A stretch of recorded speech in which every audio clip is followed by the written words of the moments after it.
Okay, we're live. Happy Sunday. Um, Chris was telling a story about a baby at the grocery store.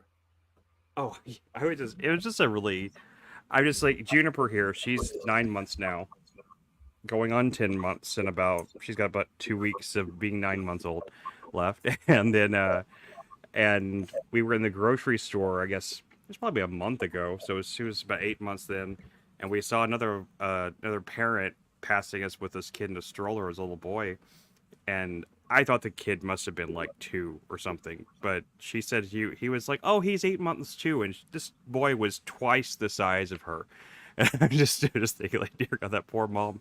Like, if that baby was that big now, must have been massive when it was born. When Clover was born, there was she was only 5 pounds 6 ounces. She was preemie too, and there was the baby in the nursery pod or whatever you can call it next to her was this little black baby that had a full afro, and that kid was 12 pounds at birth. The kid was literally over twice the size of our baby. It was It came I out and that like way. and we saw the mother. The mother showed up the same time we did to the hospital. She was in the I don't know what you call it. It's just the room they were just doing like the basic exams. It was like it was a The NICU. the no the it was before the baby was born. We saw the Oh, mother was just there, came into the hospital around the same time, and it was this little tiny black girl. I mean, the girl was not, she wasn't even like, I don't know, she's like 5'3", and like she was so pregnant. Apparently she was overdue. Apparently the baby was found out because I talked to the father there, and apparently she was like a month and a half overdue when she finally went into labor. And I just felt bad for that girl. I don't know if they did a natural birth or not, but I kind of hope for her sake they didn't. That would have been really painful. That kid was massive. Anyway, dang.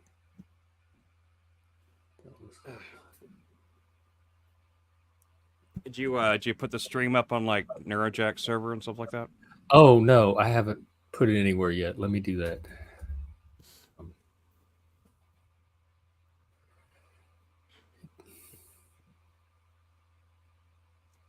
I told Cascadia and TCPS that we were streaming at 4, but I don't know if oh you yeah, guys how'd that let go? me I see. caught the tail end of it. I wasn't on there. I had just got on there whenever I mentioned that to you, and they didn't say much to me at first, but I don't know. It looked seemed like Cascadian was in a real lackadaisical kind of mode. He was just kind of like really, he was just kind of talking about this and that. It was a real laid back. They were just kind of chilling, talking about whatever, talking about folk music and a lot of like world music stuff like that. I don't know Oh, much cool. about that stuff, so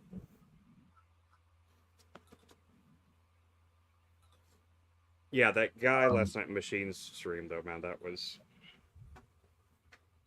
yeah. yeah, I showed up. I woke up really late, probably 3 or 4 hours into it, and I showed up, and he was going on, and I just didn't agree with almost anything he said, so I yeah. didn't bother hopping on. No, I because Machine said to me, or no, he said pretty blatantly earlier in the stream about saying he said that that these people in the states that are out there being pro Hamas and stuff are ridiculous, and it's just like all they're doing is like making themselves like revealing themselves to be the monsters they are and stuff like that. And then this guy comes on there though, and so I butted my head in once to ask a question to what he was talking about. And I was like, so clearly, being that you guys are both Muslim and and you don't support Hamas, and then he comes back like Machine didn't say this, but he, whatever his name was, or something, Omar, uh, he immediately came back at like, no, actually, I do support them now, and I was like, okay, I don't know what to say. Then I just kind of shut up. I was like, I don't even know how to respond to someone saying that. Oh yeah, I support Hamas. Like, fuck you, Well, like. I had a clip of a Zarathustra serpent video I wanted to show, and I hope it's okay. I hope he doesn't copyright me. But in his clip, he's showing clips of some of the Palestinian children's shows. And after seeing this clip, I don't know how anybody. I've seen these. And but I don't want to show it. I don't want to show it around baby in case her brain, because it's children's show. It's like puppets and stuff. She's not really paying attention to the stream anyway. She's just kind of. But her little baby brain might absorb it. Yeah, I don't think so. You'll be okay. I don't want to poison her mind. Hey, John. Hi, guys. What's up? Oh, I'm just doing my Sunday thing, spreading a little bit of information here and there and everywhere. Information, disinformation, misinformation. I hope not the latter. Yeah. Well, I guess I'll show this clip and then we can go from there. Please don't copyright me, ZS. I support your channel all the time. You're one of my favorite YouTubers. I'm always promoting you, and this is for educational purposes. أحباب يا صغار، عدنا إليكم ونحن في اشتياق دائم لرؤيتكم في برنامجكم الأسبوعي رواد الغد، والذي نضع وإياكم حجر الأساس لقيادة العالم بقيادة إسلامية. I'm sure some of you remember Farfur, the jihadi mouse. Farfur. He was a meme back in the day. But I wonder how many of you know the rest of the story. In 2005, the Palestinians held their first and only fully democratic elections ever. And as it usually happens when Arabs have free elections, they voted for the Islamists. In this case, not just Islamists, but full-blown jihadists. Hamas won the elections, and after it completed its transfer of power from the Fatah movement, by which I mean that they very democratically threw them off the roof, they moved to the next stage. Fatah, with the help of Israel, managed to maintain power in Judea and Samaria, but Hamas remained the ruler of Gaza and proceeded to turn it into a base for jihad. Farfur was there to teach that the destiny was to take over the entire world of Israel. This, of course, drew a lot of criticism and scorn from the international community, and the Gaza government must have taken it to heart, because Farfur didn't last long. About a year and more than 100 programs later, the Palestinian kids tuned in to see Farfur, and this is what they saw. احنا فرفور بدنا نشتري الارض. شري يا فرفور، بدنا نديك مصاري كتير. بدك تاخد مصاري كتير فرفور، وناخد الاوراق فرفور. اوراق ولا حاجه فرفور. لا، مش احنا اللي بنبيع اراضينا لناس ثانيين. فرفور بدك تجيب الاوراق، يعني بدك تجيب الاوراق. مش سايب الاوراق، ومش سايب ايه، ومش سايب الاوراق. فرفور نعم، مش سايب لك الاوراق. بدك تجيب الاوراق فرفور، بدك تجيب الاوراق فرفور. Yeah, this is children's TV. What is this supposed to be? It's Palestinian children's television. I can't hear you. It's like they're Sesame. I can't hear what you're saying. It's a Palestinian children's show. Children's television. This is like their Sesame Street.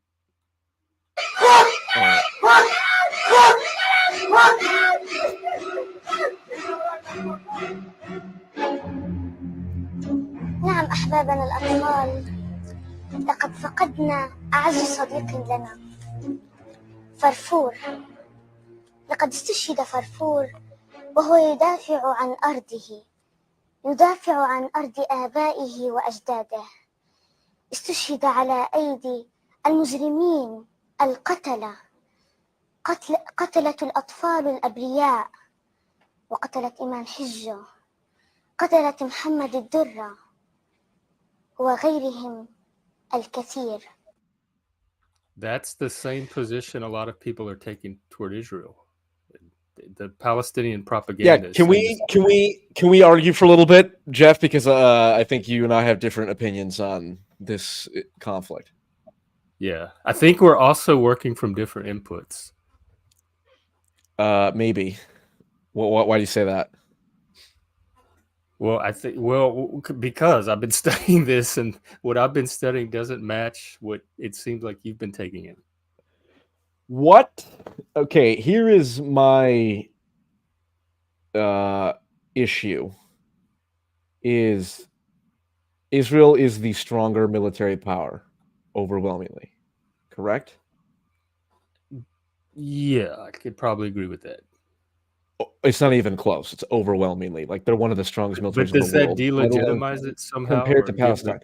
Well, what it Palestinians means is the Israelis have a responsibility to exercise restraint. I don't think they have. I don't think they Consider it. have. I think killing innocent children by blockading water and electricity to hospitals and whatnot. Pardon me a moment. I don't think is an example of that. No, hold on, John. I think Israel has absolutely every right. If there's a rocket installation that is actively firing rockets, of course they can take that out. But when they say we're going to level Gaza, we're going to leave nothing left, we're going to leave rubble, and a million civilians have to flee in 24 hours, that with all the deaths of civilians that will occur, that is not restraint on their part. That bothers me. They haven't flattened Gaza. They're about to, and they've said that they will. And we did the same thing after Pearl which was Harbor. wrong. Wrong. Sorry, that we did do that, and that was wrong. It was immoral then. We may be working off of different moral foundations. Maybe. I think that if someone kills your innocent child, even though you might feel justified wanting to kill all of their innocent children, that doesn't justify that. People ask, well, what should Israel do about this? Like, what should Israel do in this circumstance? I'm like, well, first off, that's a manipulative question, because the answer obviously is not fucking commit genocide where possible. But second, I will answer that question when someone answers what an innocent Gazan should do. What should an innocent Gazan child who cannot flee in 24 hours, however many miles it is to go south, what should they do? Because Chris and I were talking about this earlier, and that's a question that could be asked in any war ever. But somehow this situation is being held to a different standard or different scrutiny than any war in the past. Yeah, because this is not a war between. There's going to be innocent civilian casualties no matter what. I agree with that, but it is Israel should treat innocent Gazan civilians as they would their own Israeli civilians. Yeah, if they can identify the innocent from the guilty in the fog of war, sure. Otherwise, it's okay to just burn them. I think Israel is going to make every attempt it can. No, I don't think so. Do that. I'm not as cynical on Israel as you. You saw the clip of the president of Israel saying there are no innocents in Gaza. They elected Hamas. Is that not true? They did elect Hamas. That doesn't make every single Gazan culpable, but half of Gazans are children. Now, how could they have voted for Hamas?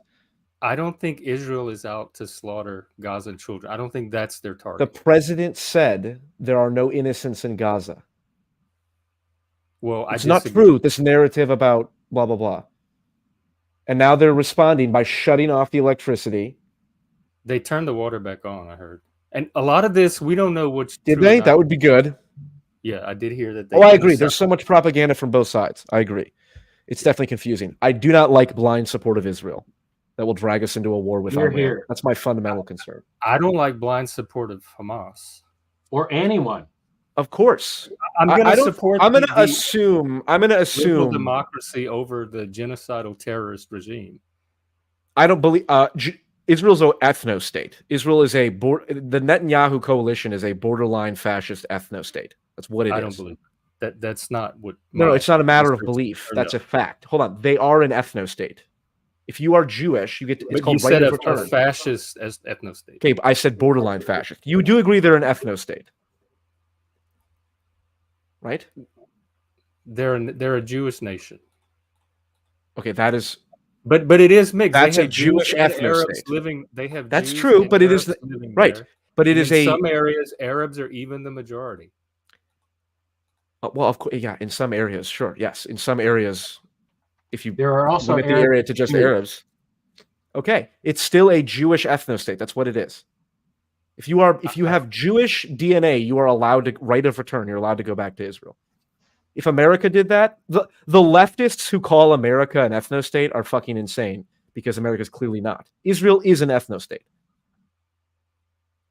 That and the government there, the Netanyahu government, is sympathetic to settlers occupying the West Bank, which is bullshit.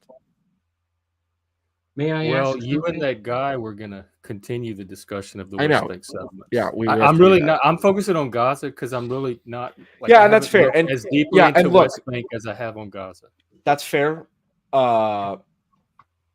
You know, this is ultimately it's sort of like you have two narcissists who've gone back and forth with each other to the point now where there's an active fire, and the question about what should be done in the middle of the active fire is somewhat of a different question than what's all the stuff that led up to this.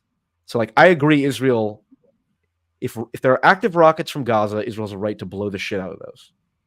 And if Hamas is, and if those rocket installations are in civilian areas, okay, but I don't see what has changed between that, which has been the policy of Israel, and now after what happened with Hamas. The Hamas terrorists who came into Israel have been killed, as far as I know, and they should I be. don't Not know. only should they be killed, they should be lit on fire. I would have no problem with that. I would recommend taking those Hamas militants who killed the innocent children and innocent Israelis and lighting them on fire. That's fine with me. They deserve that. And Israel has every right to utterly defend its borders. But once the Hamas insurgents have been pushed back into Gaza, the rules that were previously applied should remain. Like, why wasn't Israel doing this prior to October 7th? Now they have a moral justification to say flatten Gaza and leave nothing I don't left. know if And we'll that's leave their only rubble. intention to That- flatten Gaza. Their intention That's- is to destroy Hamas, as far as I understand it. And Hamas hides behind civilians. That's not Israel's fault. Right. So it's not. So if let's say Israel does completely wipe out all of Gaza, 2 million innocent murdered. Hamas. I don't think yes. I don't. But hold on. Let me ask you this: if Hamas hides behind civilians, and Israel is absolutely justified in wiping out Hamas no matter the cost, then what you're saying is Israel has the right to kill 2 million civilians no matter the cost. No, that's not what I'm saying. Okay, tell me how that logically explain how that. First of all, I don't think the entire 2 million citizens are going to be the human shields that they're hiding behind. So I think there's going to be a remnant. Okay, how about 1 million citizens? I don't know. How many would be too many for you? I don't know. Okay, that's fair. I think it's absurd. I That's don't my know, point. but there is some number I'm prepared to accept. Just as Me in any too. war. Me Just as in too. any war. Me too. It's probably less than. It's less than. I don't know, but there is a number that I'd be willing to accept. But having a million people evacuate in 24 hours. Hopefully, I am rooting for Israel not to let it get up to 1 million. I'm kind of putting some trust in Israel to keep it. Yeah, as I think. minimal as Here's what I think. I think I have no reason to believe that the average Palestinian attitude towards Israelis is any more or less worse than the average attitude of Israelis towards Palestinians. Probably not. Probably worse if you read their charter. But and I know emotions. Hamas does not represent all Palestinians. Yeah, but we don't know what proportion it does represent either. And we don't know what proportion of Israelis believe that. We don't know what proportion of Israelis believe that the Gazans should be flattened and wiped out after what they did. I think it's small. If I find out that it's larger than I think, then I may change my position. I don't think it's. Well, there's no way to know. Israelis, and I if think Hamas is this minority that most of Palestinians, Gaza doesn't support, then Gaza is an occupied territory, and it's Hamas that's occupying it, not Israel. That's correct. That's part of the truth of what's going on here. And no, Paul, Israel has occupied it. Hamas obviously is a fucking terrorist organization. If the majority doesn't support Hamas and they're somehow still in power, then that's Hamas occupying Gaza. The last election was in 2007. There were no more elections allowed to be held after 2008. Half the people in Gaza are children. They have no ability to overthrow Hamas. That's one reason I'm showing these. You're making Jeff's point for him. Yeah. What's that? But that Well, Hamas maybe you rules can say they're over double Palestine. occupied then, but they're still occupied by Hamas and Hamas maybe Israel occupies too. the Of course. Palestinian people. Hey, that's If- what if Jeff- there Hamas are- and there are Israel people in are Gaza- equally responsible for the misery instigated upon the 100%. I don't Palestinians. know equally, 100%. but if there are innocent civilians in Gaza that do not support Hamas or Israel and are just caught up, I do have sympathy for those, and I hope we can rescue as many of those as possible.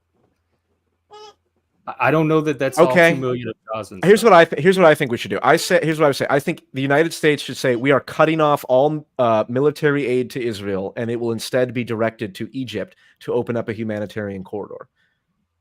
I thought Egypt was already going to do that, and then they shut it down. Yeah, Egypt is also responsible in many ways for this shit. Yeah, I think so too. But Israel is the primary.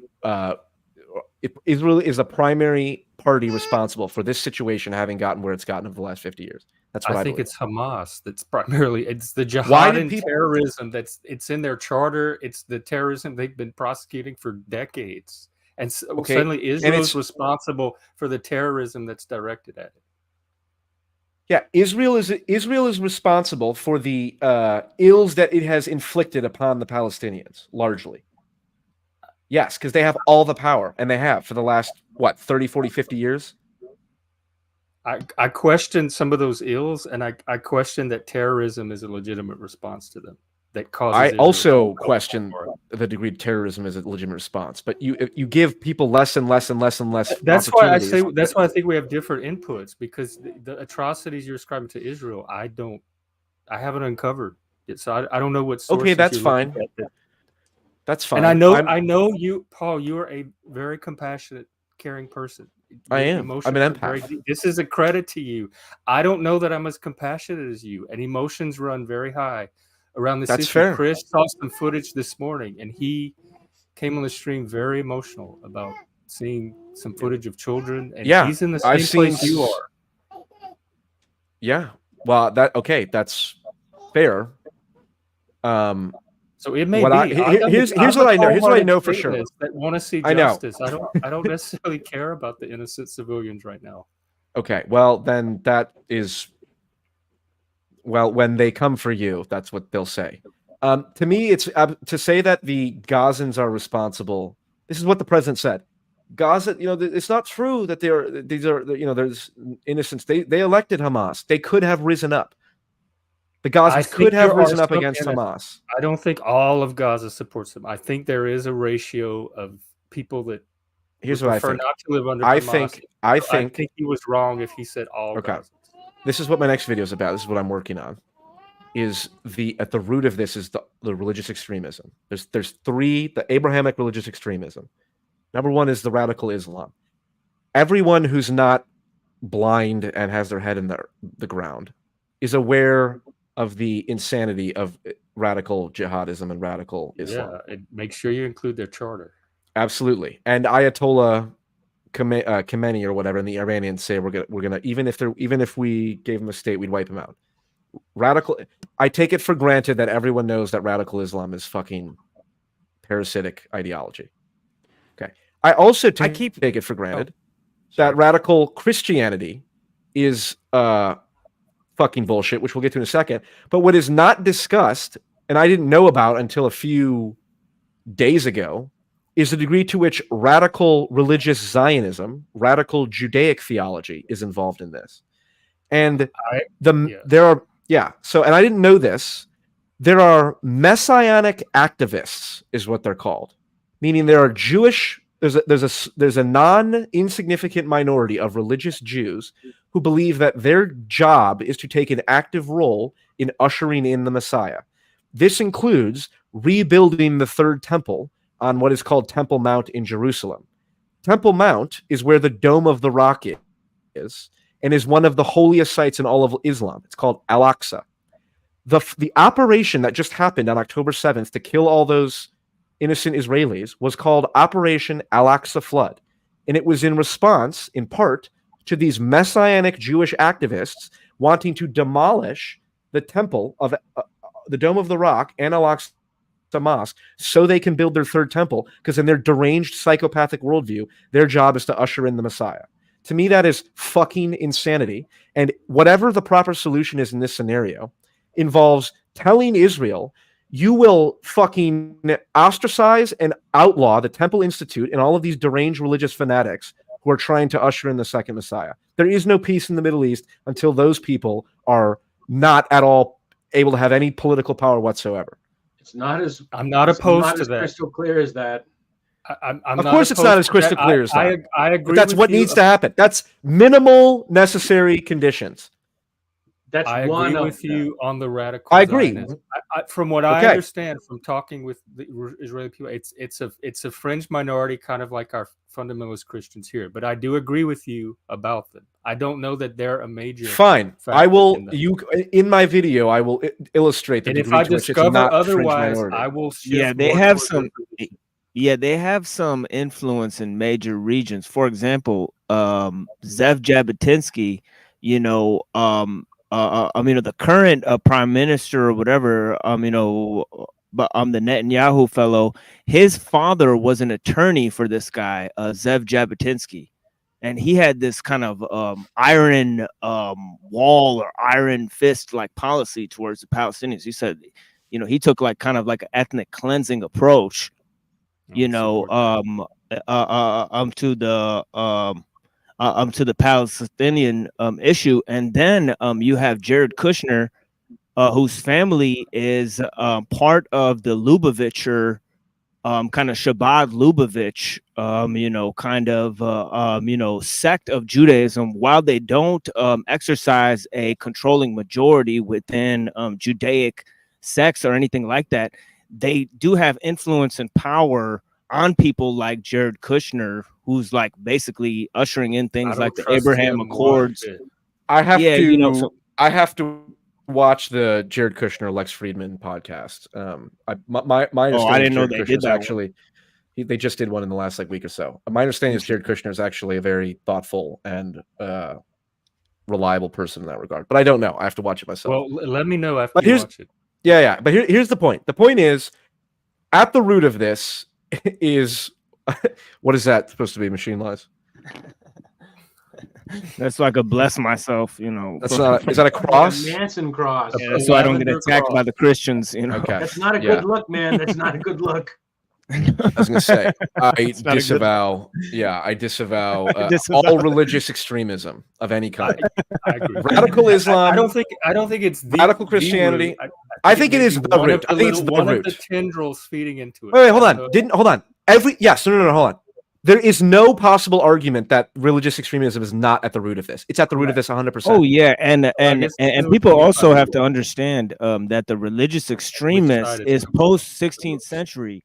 Like on the Islamic side, like Abdul Wahhab and the whole like Wahhabist or the extremist or the Islamist sect of Islam that says we should combine Sharia law with the modern industrial state. Those people only came after the 19th century. It's like Protestant Islam, in a way. And Saudi Arabia is a sister state to Israel. Both of these entities were created by the British government, to a certain extent. Right. And then also we have to understand that the Messianic Judaism, that's an offshoot of Hasidic Judaism. This was only born in Europe in the 15th century. You look at the Baal Shem Tov, who founded the Hasidic movement. He was from Poland, from Europe. So the so-called Orthodox Judaism came from Europe in the 15th century. It's basically modern. It came in conjunction with the Protestant Reformation, and this is why they say that. This is a salient point. I'm sorry. Yep. Just because it was kind of codified or formed or packaged, what its constituent parts are could be much older. So I'm not sure what the point of it having been assembled into the package we understand and see it operating now.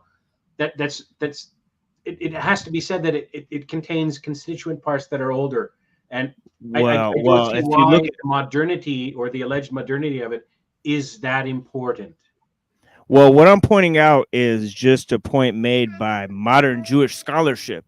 They point out the history of the Baal Shem Tov, and you can look into it. Baal Shem Tov literally just means amulet maker, You know, this guy literally made amulets, you know, to heal people of shit. You know, so under no stretch of the imagination do they construe his doctrine as some sort of, you know, historical basis for Judaism as a practice. But, you know, it does, you're right, it does contain elements of that. You're right. Can we grant that every side has an interest in a chaotic information ecosystem around this? It's part of a propaganda. Yes, we don't need of course. to go into all of the weeds of it, but on all sides, right? Truth is the first casualty of war. Okay, hold on, Yeah. because I got to run here in a few minutes. So I just want to take 5 or 10 minutes, Jeff, and whoever else, to someone who disagrees with me. Religious ideology is at the root of this. There is no possible other alternative. I think it's one of the root. I don't know if it's the One root. of in it. this It is particular no, it's the situation. root. And It's there's more fundamental. I think there's It's more fundamental than religious everything else. extremism coming from the Gazan side than any other side. It is. No. It's religious fundamentalism is the most important root. It's more important than every other root. Tell me I'm as wrong. long as you include Hamas in that. Of course. The whole Iran versus Saudi issue is religious and is fundamentally. So religious extremism is the root of this whole conflict, full stop. I don't agree. Okay, why? I don't agree that we have enough data to determine that it is the dominant. No, it's the. component. How could it not be? How could it not be? Iran versus but Saudi I don't think Arabia, we have enough which is data the whole. to determine how fundamental it is. It could Everything be. we I will know about grant this that conflict. It could be. I think it's It hard. could be ethnic, No, it is. It could be racial. It could No, be it tribal. is. No. So everything we know about this It could conflict, be cultural, the entire economic. geopolitical context, like Iran versus Saudi Arabia, that's a religious dispute, Sunni versus Shia. Well, everything we know so far, and what I don't believe it is the dominant fundamental. I can't tell Okay, you what do why, you believe but it is? I believe it's much more complicated than I can answer to a question. What do I believe it is in any short amount of time, without also What soliciting. else?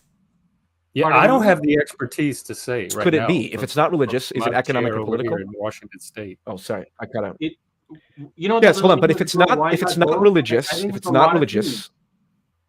I think it's a lot of things. It could be okay, ethnic. but hold on. If it's not, if it's ethnicity at its root is religious. Like you said, there's Arab Israelis, Yes, that's a Arab part of it. Jews, and whatnot. Okay, Human nature the ultimately entire is the root of this. That's what I think is the root of this. Human. okay, well, fair enough. I would say human nature is This religious. particular incident, some people are saying it's the Saudi Religiosity is an Israel aspect talk of human nature. that was the Dominance is as well. Yes, but having religiosity is the bargaining to fundamental survive as aspect. well. There are That's a lot fair. of working pieces here. Canuck, John? Are you a fan of Jordan Peterson?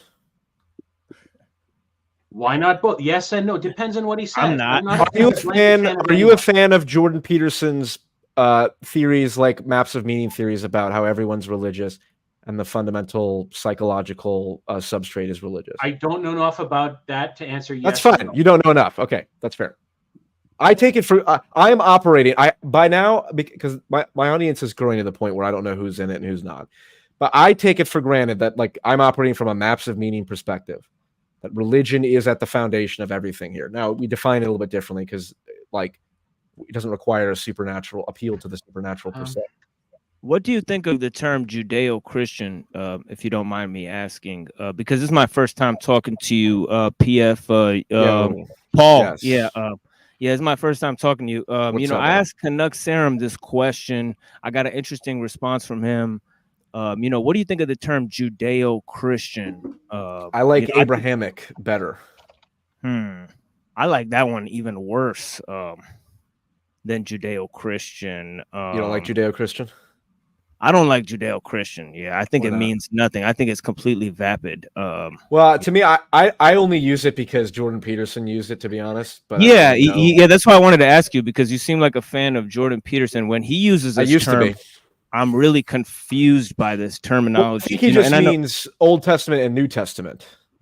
Yeah, Ben Shapiro uses this term too, and I think I think that's what they mean. I really comprising Old Testament, New Testament values. I agree. I think that's what I don't think. Yeah, I think that's pretty. Which, by the way, Ben Shapiro is officially an agent of Mossad, as far as I'm concerned. Oh yeah, Ben Shapiro should have no. Hold on. Ben Shapiro should have to register as a what is it called? Foreign. Absolutely, yeah. It's called the FARA, I believe it is, like foreign, like the South China News is like state affiliated media with China. It has to be identified as such. Ben Shapiro should have to do that with Israel, given his ties to Netanyahu, which are self-evident, obvious. And now he's advocating. He's advocating for the United States to get into a war with Iran. I think that's absurd. The way he talks, he should be forced to join the IDF. That's my opinion. I do not like Ben Shapiro. I'd like to ask you something to help clarify my answer to your question. You said maps of meaning, religion lies at the heart of maps of meaning, yes? Yeah. Of human. I don't know enough. I don't know if this is going to sound absurd or not, but I think religion or religiosity is a symbol of a set of symbols that lie there. I don't think it's the only one. I think it is one of... Like what? What's another symbol? Well, that's why I say myth instead of religion. Okay, that's fair. I'm cool with that. Archetype, secular ideology, mythology. Yeah, all that. Whatever lies at the heart is religious. Yeah, it's quasi-religious. It has a pseudo eschatology. It's archetypal. Yeah, it has a pseudo eschatology of progress, but it's not conventionally deemed religious. Which is because we have a view of religion, which is only that it makes appeals to the supernatural, whereas I have a view of religion where is it the most fundamental totalizing ideology, and certainly like Marxism, which is not religious allegedly, is quite clearly definitely religious. Yeah. So that's it. Talmudic, really, but yeah. Yeah, I have to get to my expose on messianic activism and radical Islam, and perhaps most creepily are the Christians, the radical evangelical Christians, who also support the messianic activists because they think it's going to usher in the second coming of Jesus. Yes, because the reason the Jews do not believe Jesus is the Messiah is because he didn't fulfill he fulfilled some of the prophecies, but not all of them. There's like 3 or 4 or 5 prophecies that he did not fulfill. And the Christians say, well, that's why he's coming back in the book of Revelations to fulfill the rest of them.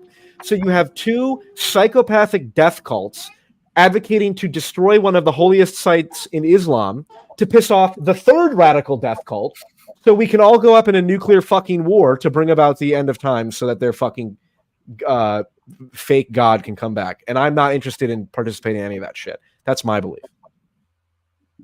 Fair enough? Fair enough. Forward to the video. 10 fucking Thanks hours for stopping by, Paul. in Adobe Premiere trying to fucking lay this shit out. All right, thanks, guys. Definitely. Thanks for letting me on, Jeff. I'll hop on the next stream if I can too. We can talk about and I'll see you. I'll see you later in a bit. Yeah. All right, peace. Bye. Okay, take care.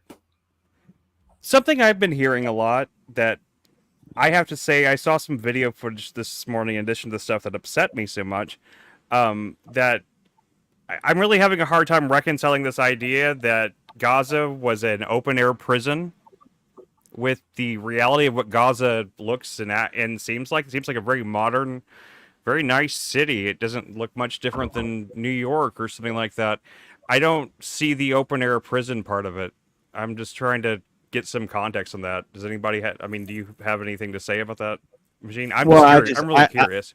I just think like a lot of images you would see would be coming from conventional media sources. This was actually an older video I looked up after I saw something else of just like footage from Palestine from a couple years back. So, and it was just like a travel documentary thing. I was just trying to get a sense of what Palestine looked like, in general, like when you just in like never everyday kind of life kind of stuff outside of the war stuff. Well, and I could show you. have to say it didn't look all that bad. It didn't look.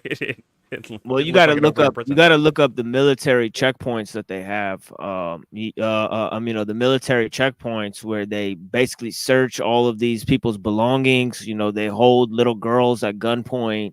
The IDF had a shirt that they were going around selling among the people that wear it that had a picture on it with a pregnant woman in a burqa, and underneath it had her in the crosshairs, and underneath it was written 1 shot, 2 kills.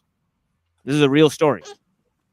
That is horrific. That really is horrific. It's like horrific type of stuff like that. You look at the dozens of images of Palestinian kids standing there with a rock in their hand, standing in front of a tank. There's dozens of images of that. They'll never be able to bury those images. You know, that image alone is more powerful. That is the image in our age of the Zen monk burning himself. You know what I mean? The Rage Against the I think Machine it's is fair that. to characterize Gaza as,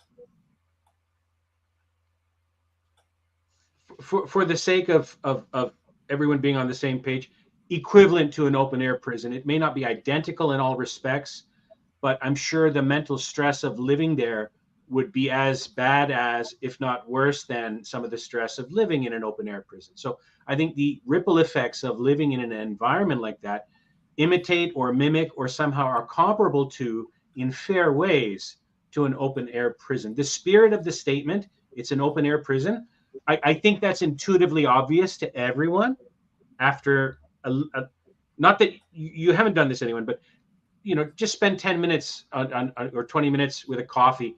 And I think the spirit of that statement is true, if not the exact word choice and conception in the speaker's mind. It's a vague idea of it's as bad as it might as well be. All of those conditions, you feel it, right? Yeah, and if you compare it to a place like Tel Aviv, in Tel Aviv, this is a true story. They literally had, they were selling sex toys in the Happy Meals when they had a gay rights parade. What? Sex toys in the Happy I Meals. believe that, because that sounds like something they In do Tel here, Aviv. too. Could you imagine somebody so advanced, like you wouldn't even imagine this in America? The Christians would cause an uproar over something like this. It's already happening in America with books like that in libraries. Yeah. Now Now, they haven't tried it. now you see like the woke stuff with like the the they're doing it in advertisement, schools. but they were doing that in Israel back then. So I mean, could you imagine they were way advanced because they followed a kind of advanced, like people like places like Finland, who had like a consensus system of government where they had multiple political parties, and they didn't have a majoritarian democracy system. Israel had a highly advanced parliamentary system, vote of no confidence. They're highly structured parliamentary, highly modern parliamentary system compared to anything else. I have a thought question related to open air prisons. Yeah. Now, I'm not saying these two scenarios or conditions are morally equivalent. I haven't lived in either set of circumstances, but I do know that there are people on the Palestinian and Israeli sides, each side, that might agree with me and also might vociferously deny this comparison. But prior to the creation of Israel and prior to British control over Palestine, it was controlled by the Ottoman Empire. And before the Ottoman Turks, I guess, whichever other Arab power was there in the wider Arabic civilization. And in that civilization, you have tiers of citizens. You have Muslims who are full citizens, and then you have the dhimmi, second-class citizens, non-believers in Islam, and they are second-class citizens, and the Quran preaches that they should pay a tax, jizya, or something called zakat. If you're a non-believer, you're not a protected person, you pay a separate tax.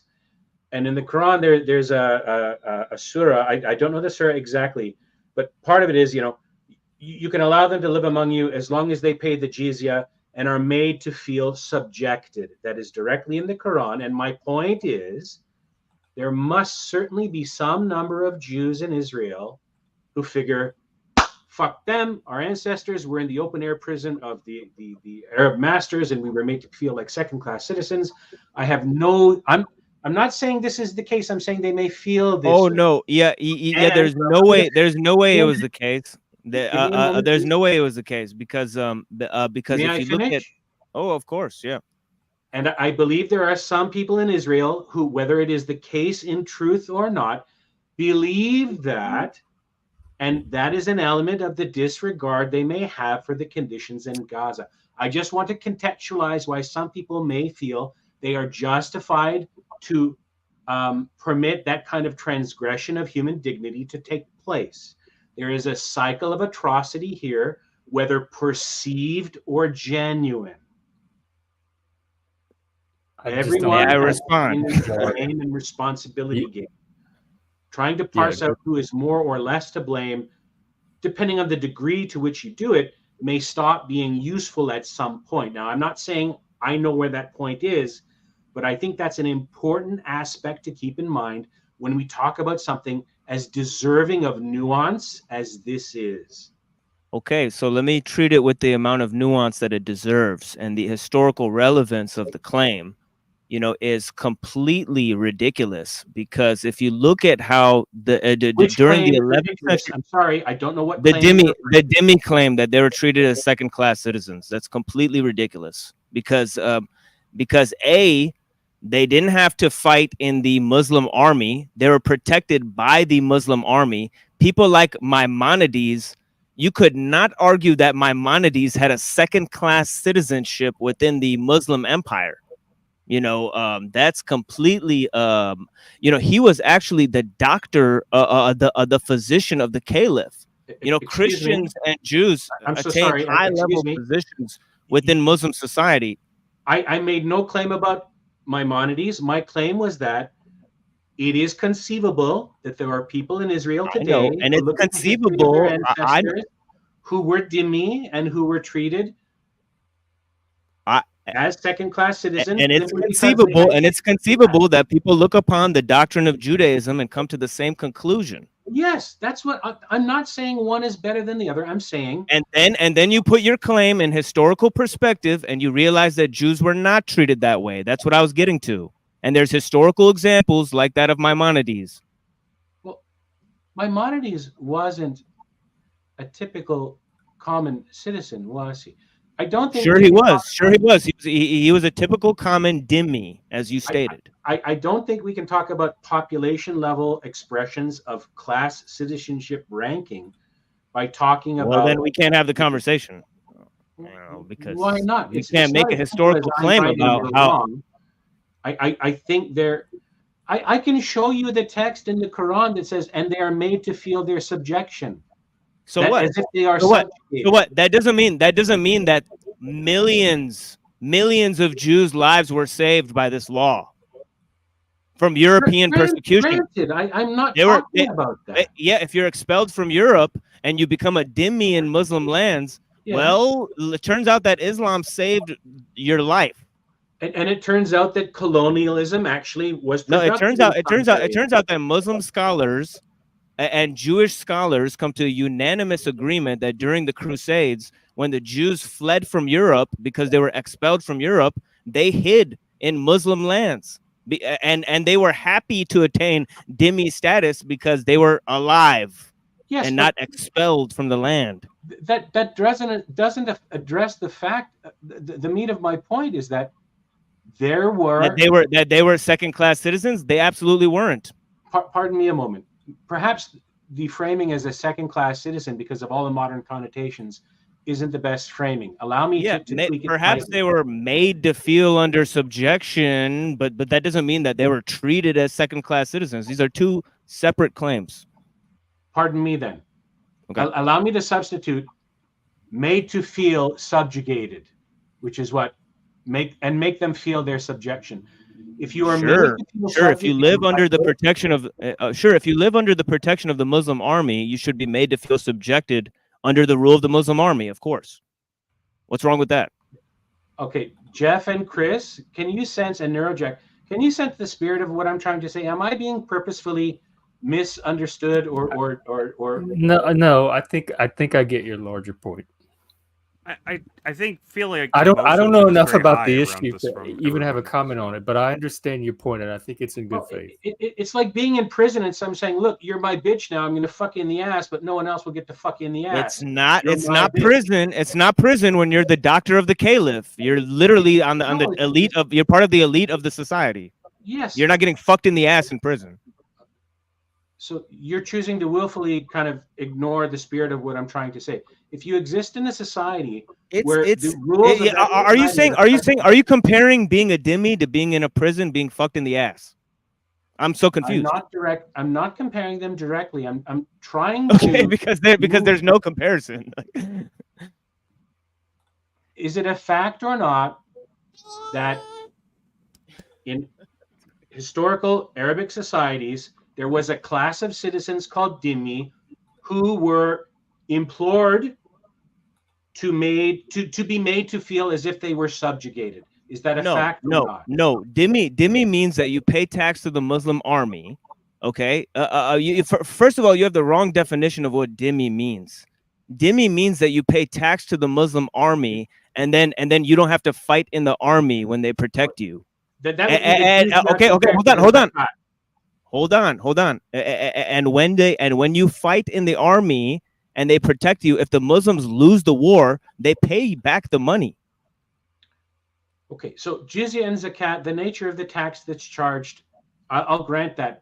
Is a payment service for military protection. It's not as you were describing it. Well, it sounds rather extortionate when you're basically told convert or die or belong to a second class of citizens. Nobody was told convert or die, and people were told to belong to a second class citizenship. Now you can't put these two claims right next to each other and claim that that people were told to convert or die. You know, it's either they were told to convert or die, or they were told to appeal to a second class citizenship. And it's true that it's not only Jews that came under this protection, it's also Zoroastrians and Hindus. Correct. Historically. So Zoroastrians and Hindus were also protected by Muslim armies, and so were Arab Christians. So what? So they chose to they chose to come under the protection of the Muslim army. They made this choice. Did everyone who was considered dhimmi make a choice to be ruled by Islamic rulers? No. But did everyone that Rome conquered agree to be part of the Roman Empire? I mean, what you're saying is asinine.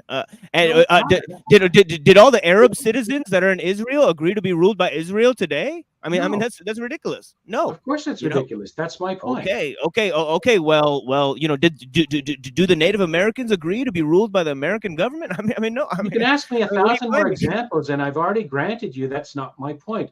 I'm merely saying, is it a fact or not that historically, and even today in some areas, I don't know about the modern world, but in historical Islamic civilizations within the last 1,000 years, in those civilizations, there is a class of citizen deemed dhimmi, and there are special rules applied to them that aren't applied to Muslim citizens.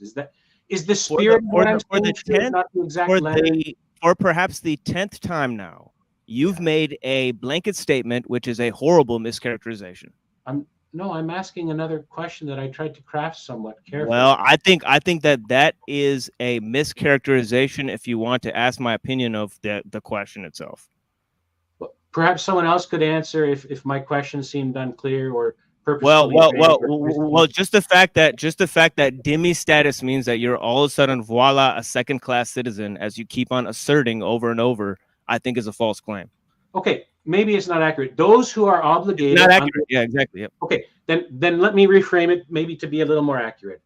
Okay. In Islamic civilizations, did there exist a class of subjects to those authorities who were made to pay a jizya or a zakat, and they were in a different class of citizenship and enjoyed fewer rights than people in the other class of citizenship? In this sense, there was a superior class of citizenship and a less equal class of citizenship. False. They enjoyed exactly the same rights as a Muslim citizen does in the society. And I'll grant you, in addition to that, they were not having to fight forced conscription into the military. If you were a Muslim that was part of that state, you would be forcibly conscripted into the military. That was not an option for non-Muslims that were living under the protection of the Muslim army. I would refer anyone who does see this or watches it now or in the future to read anything about Islam from an author named Ibn Barak, who is I could show you that you're wrong right now. I can open the Quran if you allow me a few moments to go through it, or anyone else can, and look the Quran. The Quran does not prove what you're saying. Nowhere in the Quran does it say treat dhimmis like second-class citizens. This is the claim you're making. Based on what? You said based on a claim that says make them feel like they're under subjugation to you. That's not even the same statement. That's okay. Then allow me. I tried to refine my statement to state that in Islamic civilizations in the past, there was a class of citizen who had to pay something called jizya. And as a part of that status, you're in the class of people that must pay jizya. The Quran taught that you also must be made to feel as if you were subjected, you were subjugated. Is that And factual? that's not the same. And that's not the same as being a second-class citizen, being subjugated under Muslim rule. Anybody who goes under the conquest of somebody is under subjection to them. Being subjugated does not mean that you're enslaved or under a second-class rule or a second-class citizen or under a caste system, as you've described it. Tens of times you've described it this way, and you've never once proved it. I've simply asserted, hold on, I've simply told you the fact, which is that under the dhimmi status, it means that you're protected by the Muslim army and you have to pay taxes for protection. Now, if the Muslim army loses the war on behalf of protecting you, they'll simply just pay back the money. As happened dozens of times to the dhimmis. They gave them back the money when they failed to protect them. Now, the dhimmis themselves chose to be under the subjugation. If they lose the war, don't they get captured? I think we can look at history to see the status of non-Muslims in historical Muslim majority nations. The evidence. Okay, and you haven't. And yeah, I know. You keep saying that, but you haven't brought forward one historical example. How important is this to the Lord? I feel like some of this I just gave you an example in the form of no, it's not semantics. I gave an example. I gave a concrete example of Maimonides. He keeps asserting a claim and giving zero historical examples for the claim. How many hundreds of thousands, if not millions, of people? Sorry, I gotta call a spade here. Pardon me. Wait, what? What was that? What you said. I didn't hear the question.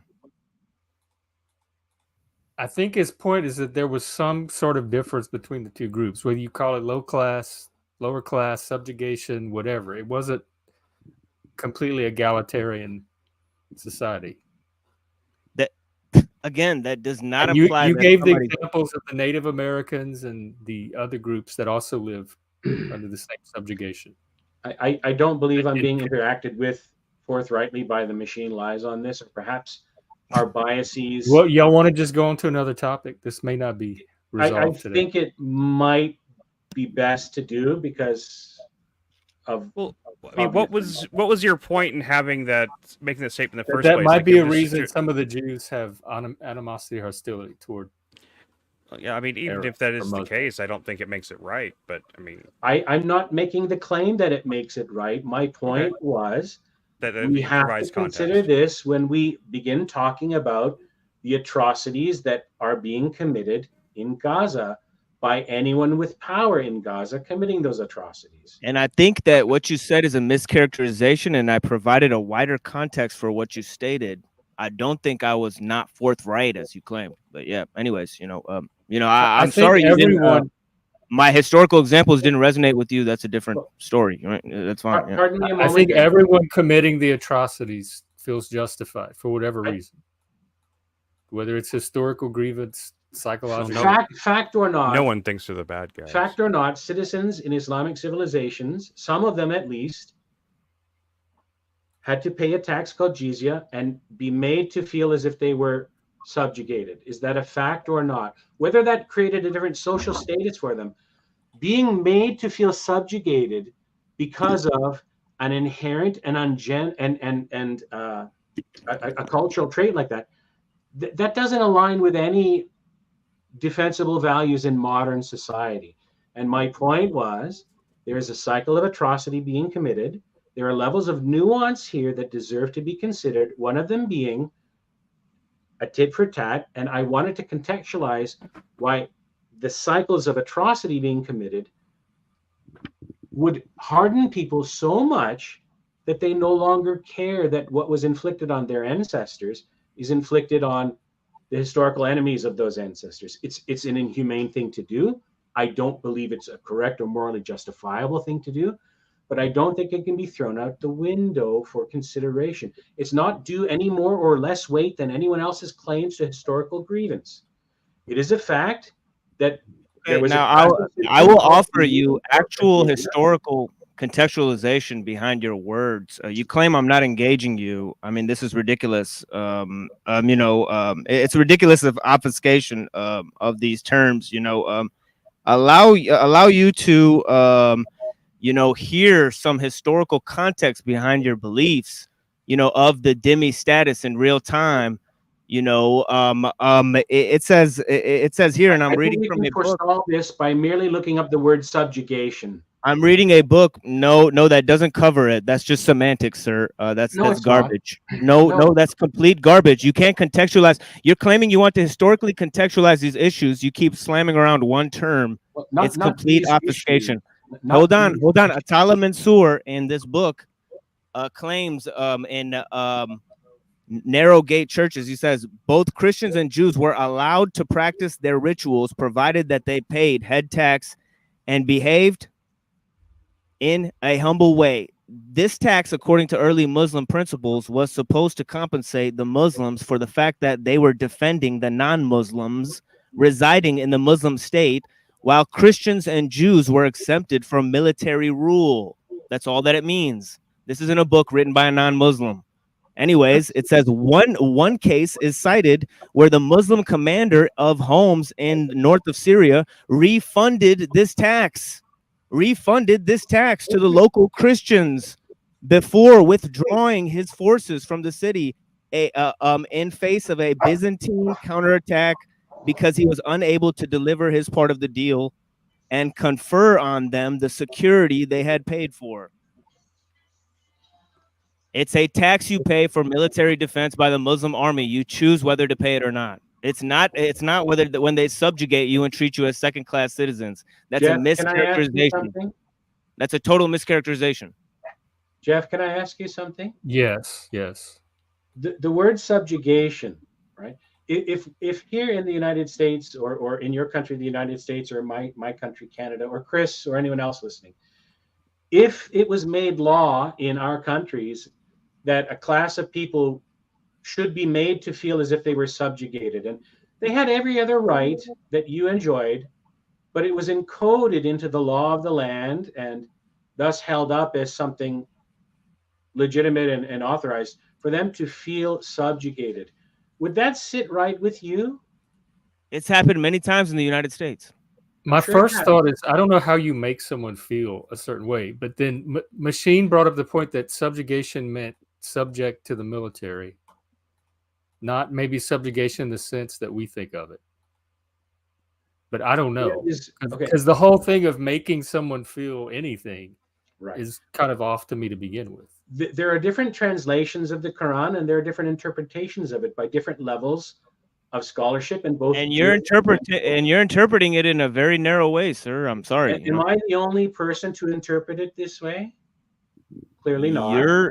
Yours is a modern version supported by Zionists. You're giving a very narrow interpretation of it. Again, to reiterate what I said.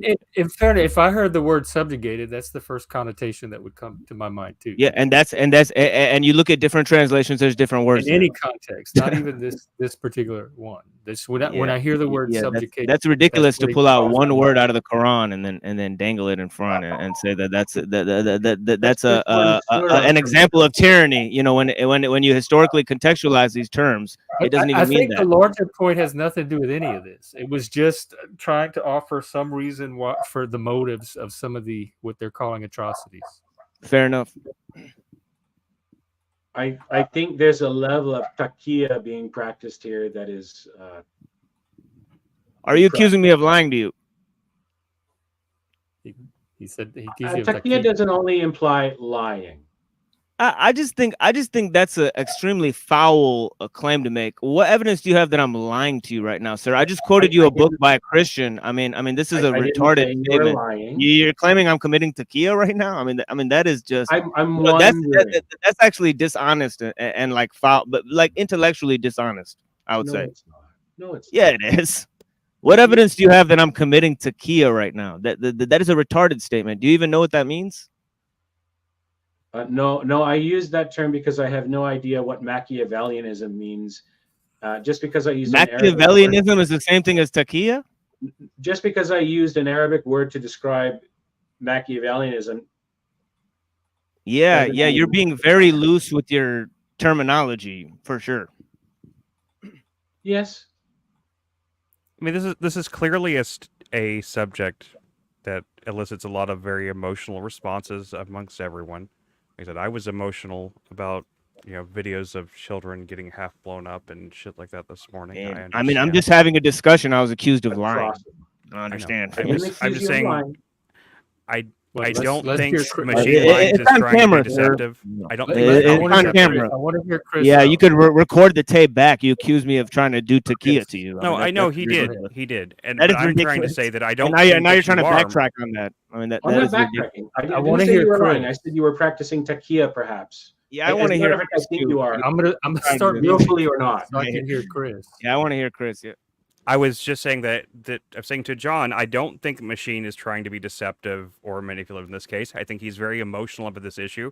There's been a lot of attacks against Muslims and anyone who believes in Islamic things the last few days. It's mentally draining, I'm sure. I can't even imagine what it'd be like to be either Jewish or Muslim right now, to be going through the kind of emotional hardship that, I mean, you, John, Jeff, we aren't religiously or ethnically involved in this in any way. None of this ultimately affects us directly like it does. I mean, he may not be living over there right now, but I think I heard you say you had family or something from that area of the world anyway, right? You are originally from the Middle East, aren't you?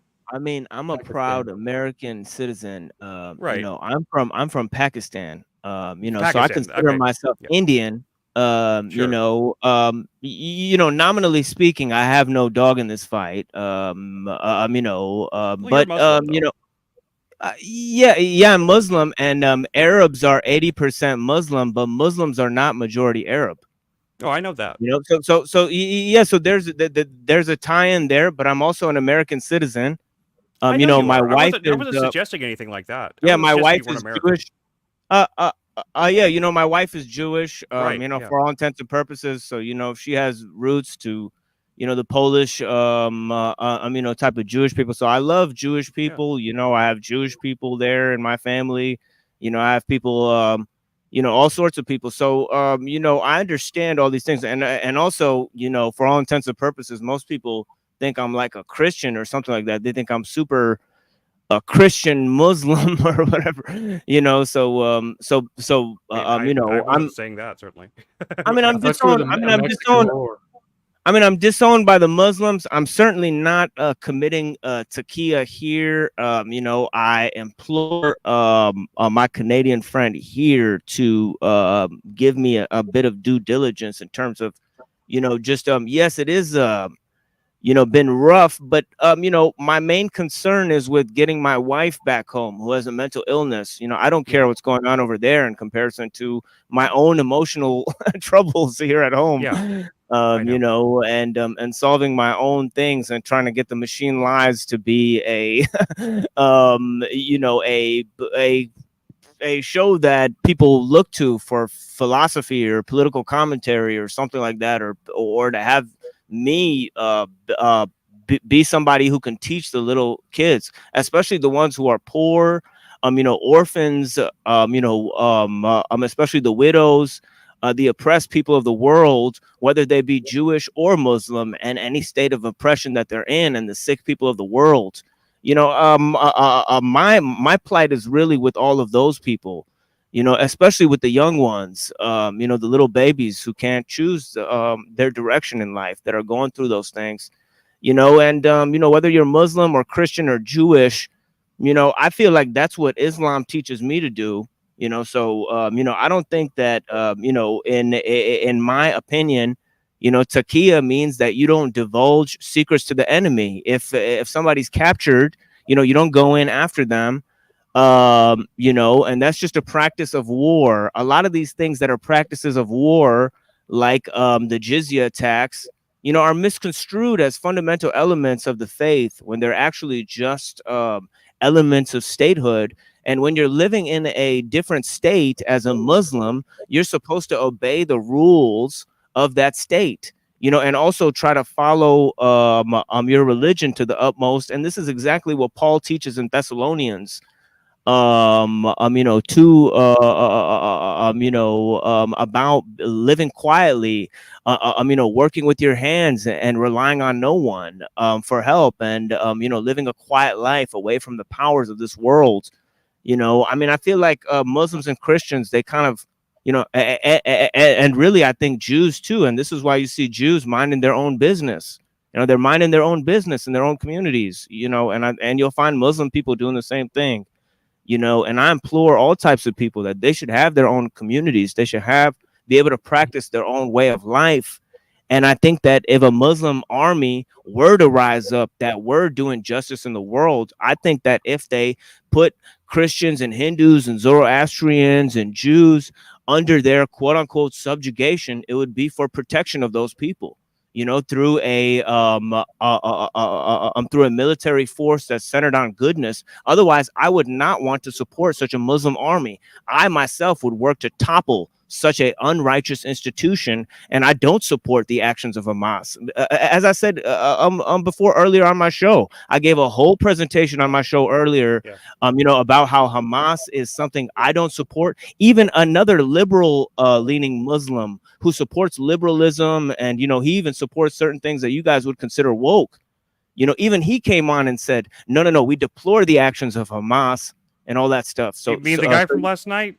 When Omar, I asked him about that, he explicitly said to me that actually he does support Hamas now because of the actions of Israel. So I just want to point that out, that he did say that to my base. No, of course. No, of course. He said ultimately, now that everything has happened, he supports them doing what needs to be done. That's what he said. But he said ultimately the origins of Hamas as an organization, Hamas's actions historically and all that stuff, he emphatically denied any support for those actions.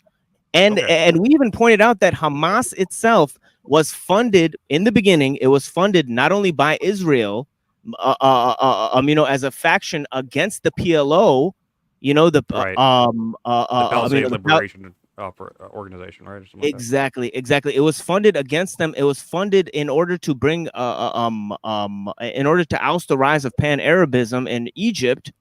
And Sayyid Qutb was educated right here in the United States of America, just like Lenin and Trotsky were.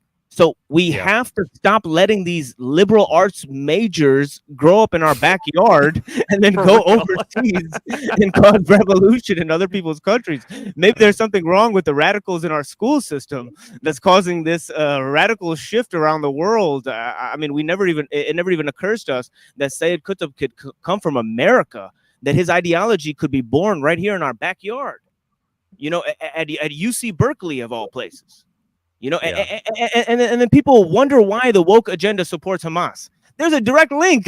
There's a direct very good point link there. That's a very good point. There's a direct link there. Sayyid Qutb, who founded the Muslim Brotherhood, he was a socialist. He had socialist ideals.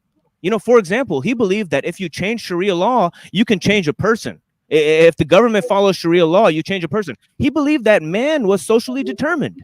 I don't believe those things. I believe we're created by God, and we have an inherent goodness and all this. Come on, these people are complete. To me, they don't support anything that I consider Islam. This is, and I do think that in that sense, my Canadian friend was right for pointing out to P.F. Jung that it's not a exclusively religious problem. There's many different issues at play. I don't think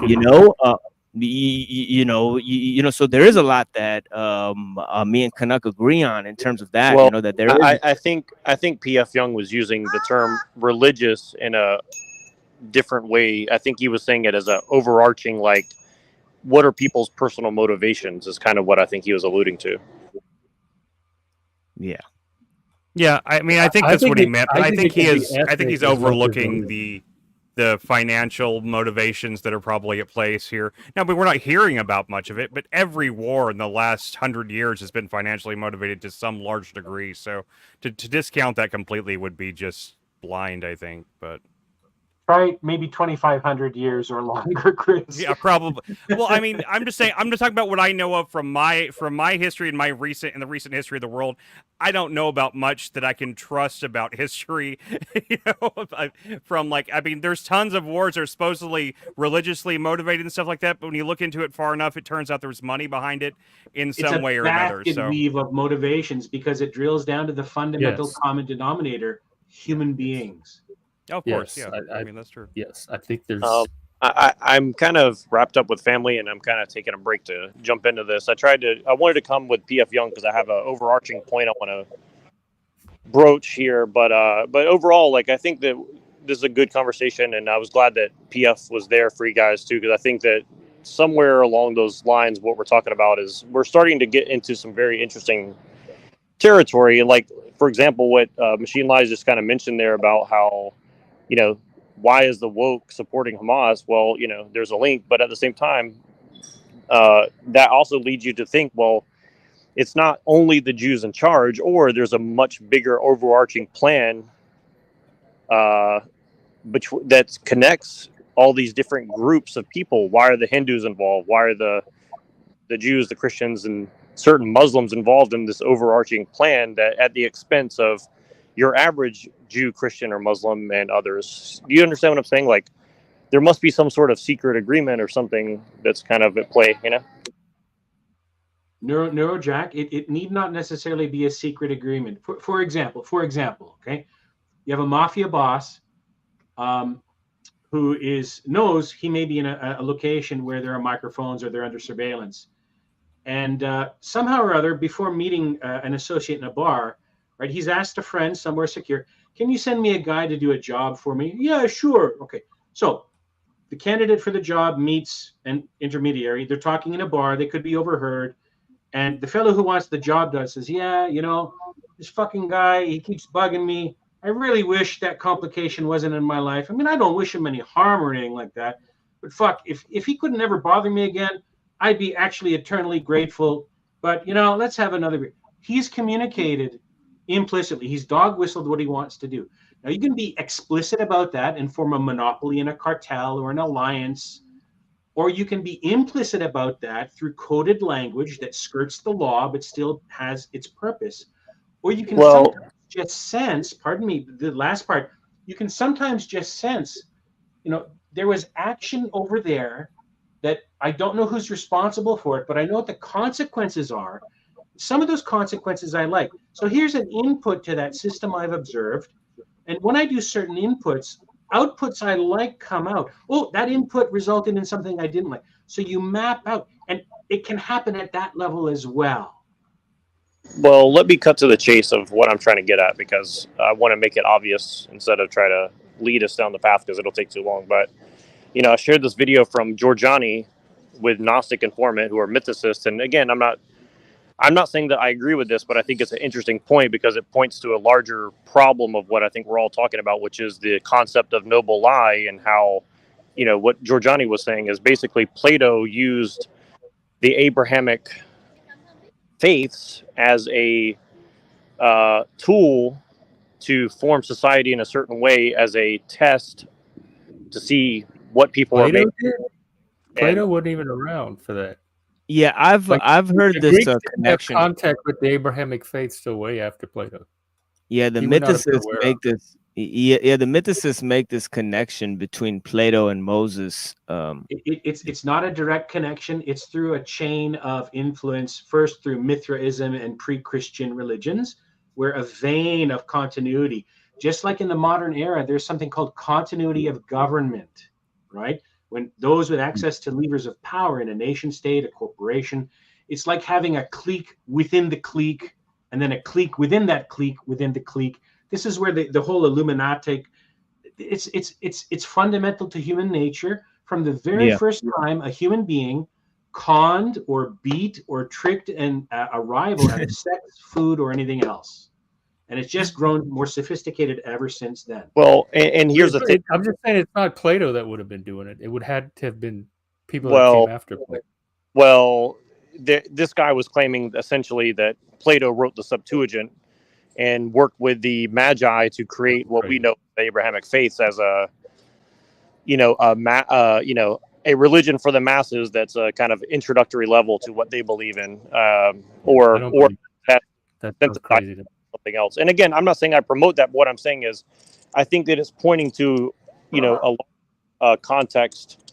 Regardless if that's true or not, I think that people operate in such ways on that scale is kind of what I'm saying. You know what I mean? Like, I think people psyops are very old. They're part of maintaining asymmetric power in any set of circumstances where power provides an evolutionary advantage to achieve your goals. Yeah, and I'll tell you, operating explicitly in the forefront, and it can also be part of what drives you in your subconscious.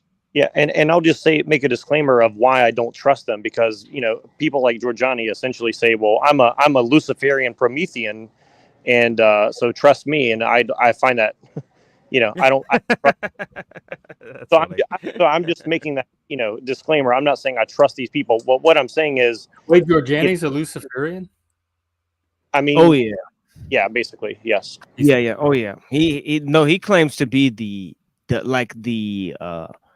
revelator of Luciferian, new, like he thinks he's at the frontier of Luciferianism, essentially.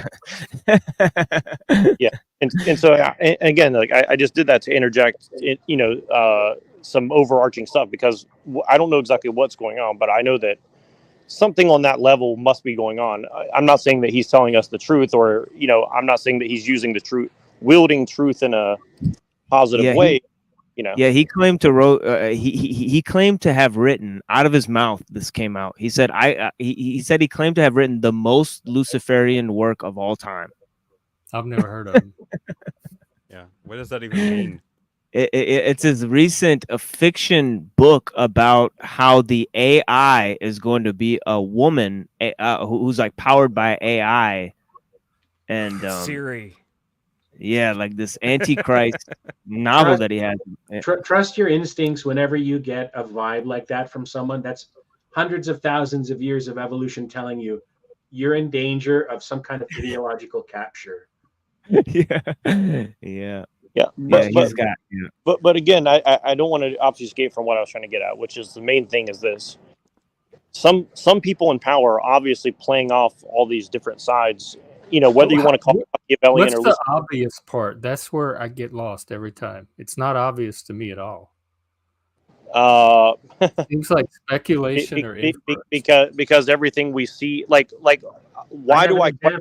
I have a concrete example. Let me give a quick example of what I mean, because I got to jump off here and just listen because I'm with family. But really quick, I'll give you an example. Why would Andrew go and say such a thing publicly about the whole Muslim thing? There's a technical reason. He's not just doing it to posture to his own flock, in my opinion. How do you know why he's doing it without hearing it from him? Because he has ideological goals that go much larger than. But how do you know that? Like, how do you have access to what those goals are over him? Do you think that people always explicate their goals in the open? No, but that I also don't think a third party that's not them has more privileged insight into those goals than they themselves do. That's what I'm saying. Just sticking to the example with Andrew, how are you so certain that you know more about why he made that tweet than he is? Well, I'm not saying I'm more certain. It just seems like a lot of speculation. I think the point is, I think the overarching point is that it's just uncertain why he made the tweet, and one could only possibly ascertain his motives. Now we'll have to fill in the blanks. Right. So we don't know why. So we fill in with our thoughts about why. But there's no reason to assume any of those are. He's smart. Here's the truth. Here's the point. He's smart enough to think about the consequences, both intended and unintended, of making such statements publicly. I think you might be overestimating his intelligence. Yeah, I was about to say he's smart in some areas and he's really kind of not in other areas. That person specifically. Other speakers are doing what NeuroJack is talking about. Other posters. Right? I'm not saying they're not. I'm just saying, how does any one individual outside of that person know? with certainty that that's because NeuroJack used the word obvious, and that's what I got caught up on. Well, I think it's obvious to people who kind of It's not broader. No one's hidden motives are obvious to me. Just the fact that somebody's hidden motives could be obvious to anybody, I think, is what I'm having a problem with. Well, I should say it's obvious to me, but maybe it's not obvious to everyone else.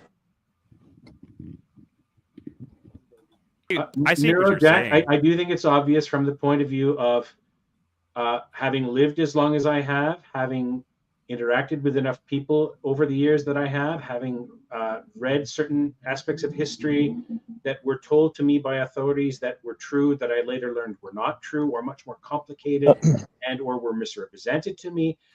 I believe it should be obvious also because of the effect of advertising and the fact that evolutionary capture or disruption of simply because of human nature as I understood it and understand it, and how I guess a lot of people who would agree with me. Is it completely 100% certain? Obviously not.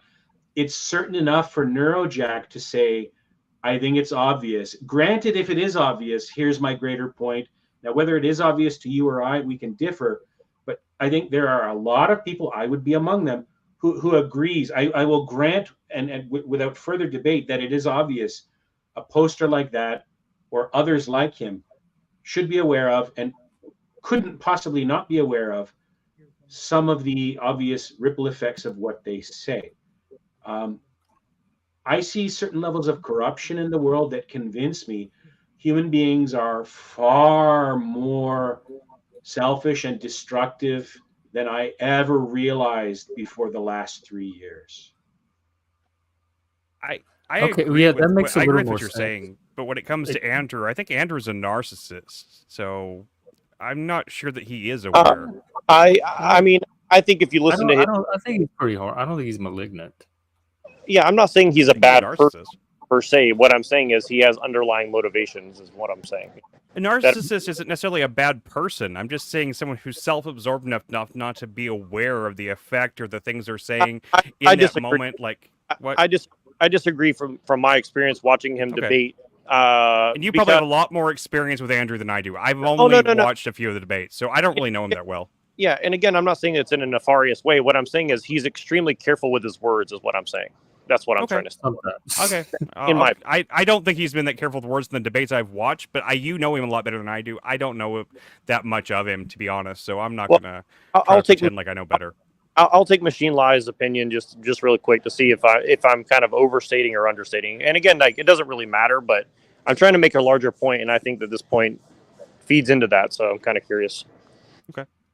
Well, I think the interplay of kind of Gen X Jeff's point and NeuroJack's point is really synthesized by what Canucksaram said, is that it doesn't have to be obvious. There's a continuity to this, traditions, if you will, and people might not even understand their own ideological motivations to a certain extent. They might be guided by a presence and not knowing. So it could be a little of both. It could be that they have that they're intentionally subversive, A, and B, that they're not aware of how they're being so. And this is the other thing, is like, he openly says, I am trying to subvert certain things, and so he has said that. He has openly claimed that his goal is subversion. So right. that then right, because that poisons the well, because if somebody puts that out front as their goal, it's kind of like putting objectivity out front as your goal. It's like either way. It's like if you say, "Oh, my goal is to be subversive," or my goal is to be objective, it's like the perfect cover for what you're doing. Exactly. Yeah. Or to say that you're a comedian. What if that's really and I'll take it a step further. Is I also think that it opens you up to further subversion that you may be unaware of. I'll give you a very brief example to make my point. If you go back and watch Chaotic Truth's stream yesterday, it's a lot of black people basically talking about how this woman took a kid's shirt because it had some sorority letters on it or something.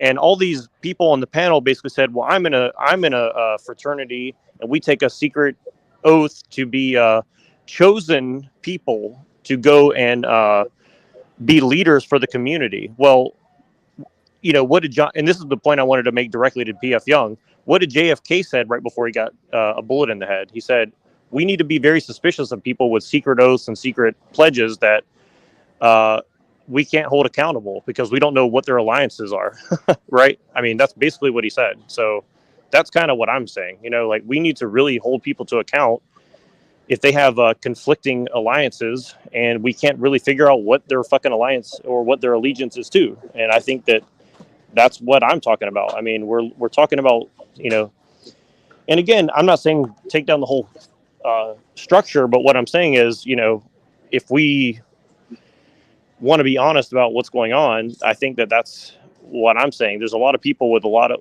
who have split alliances, to say the least, or split allegiances. Like, what does it mean?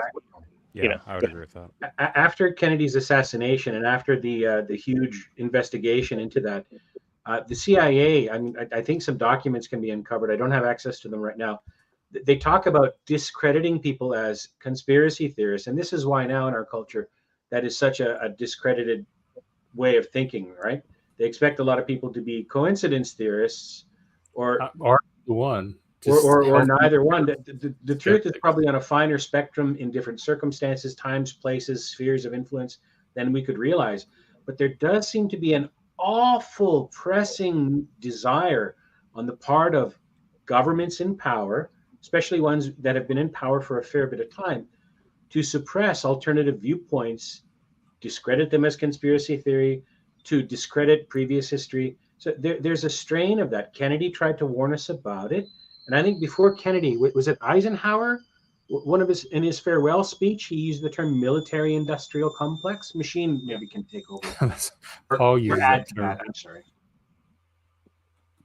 Oh, that's true. I didn't mean that in a funky way.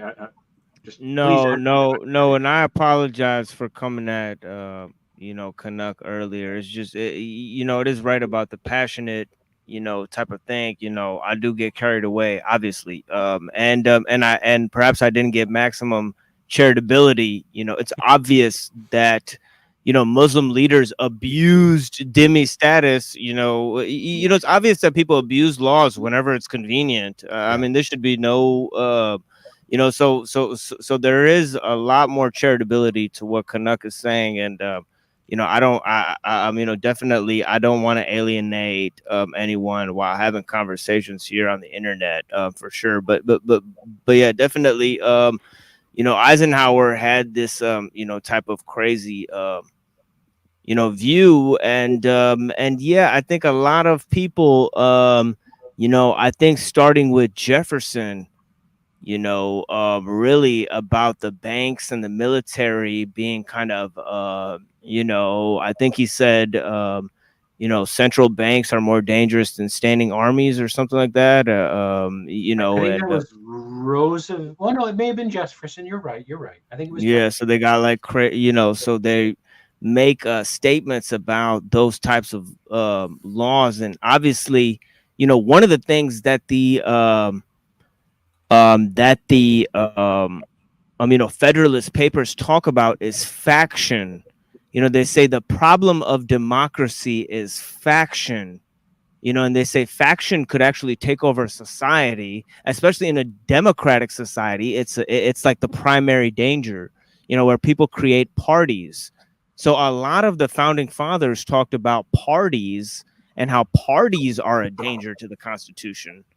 And, a lot of their recommendations of how we should run the political system today are not being taken seriously. And it's almost a shame. It's like if Americans really just put the laws forward that are on the books today, against some of the lobbies and some of those foreign entities that are in control of the U.S. government, we wouldn't even be having half of these conversations or questions, to begin with. Right. And that's why I did, find Alex Jones very convincing for a long period of time, because that seemed to be his basic argument. But then, of course, it got more complex over time. It's obviously I think there's something else going on there, but I mean, there's no denying what you just said. I mean, the basic tenets of the Constitution, however flawed they may be, would basically remedy a lot of the problems that we're talking about. And first of all, like you said on another stream, where people with dual citizenship have no business being in a position of power in in a country. I mean, it's just obvious, it's so obvious that it's clown level, ridiculous that you'd have through the revolving door between large industries, right? Like the FDA, the CDC, and other areas. If we could implement the rules as written, especially vis-a-vis transparency and not only and some kind of oath to not only obey the letter of the law, but the spirit of the law as well, as vague as that is, your affirmation to uphold the letter of the law should also be buttressed by a secondary oath to uphold the spirit of the law. And maybe that could be tied to anyone's particular faith or set of ethics or so on. So you have a secular oath that you must take, but then also another oath, whether it's to your own set of principles or a recognized tradition, or just on your own recognizance to obey the spirit of the law. And if ever that is in question, you have to report to some kind of ethics ombudsman and like proper vetting, right? We need certain kinds of ombudsmen, but every regulatory system seems to have been captured to one degree or another. And that capture has progressed, I think, in a feedback loop over time, where people with power can put their thumbs on the scales to increase their ability to capture more power, thereby put okay. Well, the truth is, I think that they do have a vetting process, and again, to go back to my overarching point, which is, what these mystery cults and mystery schools and kind of what Giorgiani was kind of saying is like, basically that they do, but it's just like a diverse bunch of occultist stuff that kind of filters through people, and then you have this larger overarching system that filters through the average person as well. And so, and again, I'm not saying that he's totally being honest. I would almost guarantee he's not. But my point is that there is definitely some mechanism like this going on, and and I think it's for sure. It's certainly hard to like grapple with what we're talking about without taking that into like extremely serious consideration, I would say.